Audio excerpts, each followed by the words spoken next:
All right. So this says a company produces steel rods. The lengths of the steel rods are normally distributed with a mean of 180.2 and a standard deviation of 1.7. So this is mu and this is sigma. For shipment, 14 steel rods are bundled together. Find the probability that the average length of a randomly selected bundle of steel rods is greater than 179.7. So we're looking at the average of these 14 steel rods. So this is a sample.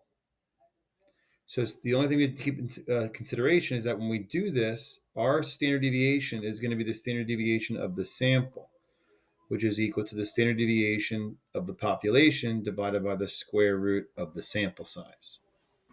So instead of using just 1.7, I'm going to use 1.7 divided by the square root of 14. So I get 1.7 divided by the square root of 14, 0.4543.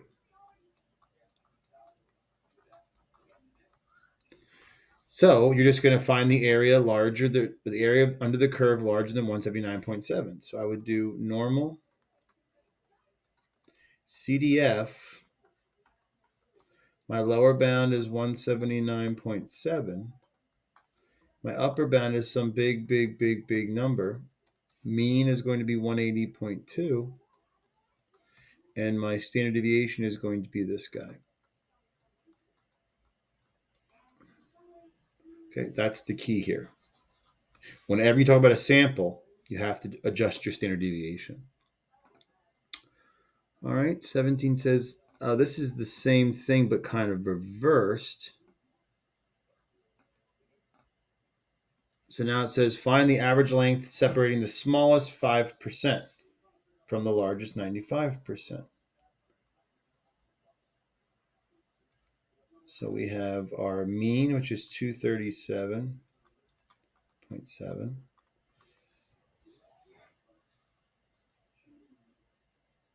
So we're talking about a shipment in a sample size of 6. So we're not going to use this standard deviation. We're going to use the standard deviation of x bar, which is 1.9 over root 6.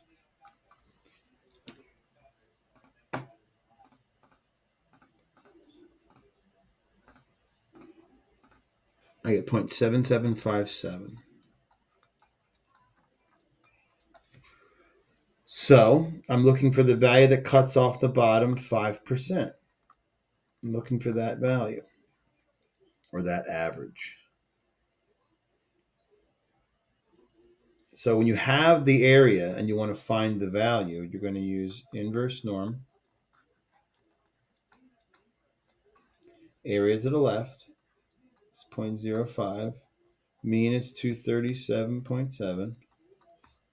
Sigma is 0.7757.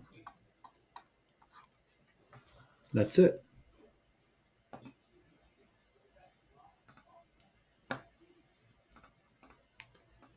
Okay. Scores for common standardized college aptitude tests are normally distributed with a mean of 511, standard deviation of 107. Randomly selected men are given a test preparation course before taking this test. Assume for the sake of argument that the test has no effect. Okay.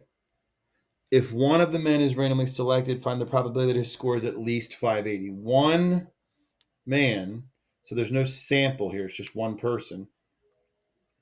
So that's just going to be normal CDF. Lower bound is 598.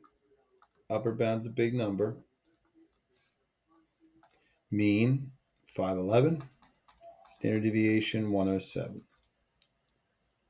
Whatever that gives you. If 8 men are randomly selected, same thing, except we're talking about the average. So that's going to change this number.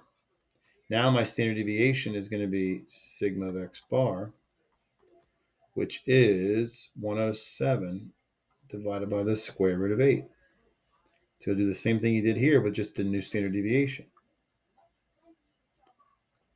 If the random sample of 8 men does result in the mean score of 598, is there strong evidence to support the claim that the course is actually effective? So if the chances of 8 men scoring greater than 598 is small, so we're saying it's impossible that they could just do it on their own. But then we say, okay, they end up actually doing it. If this number is really small, then that must mean that if they did do it, there was some reason it happened. So this would say that the probability indicates that it is highly unlikely that by chance a randomly selected groups of students would get as mean as high as that. So if the probability is low, you'd select the first one, and if the probability is high, you would select the second one. Okay. And this, I think, is the same thing. The time required to assemble a single PlayStation 3 is normally distributed.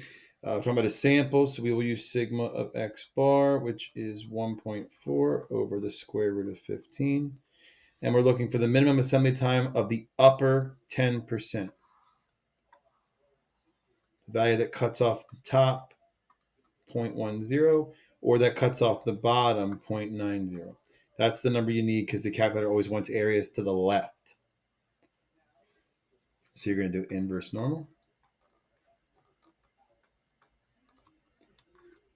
Area to the left, mean, and your adjusted sigma. And that's it.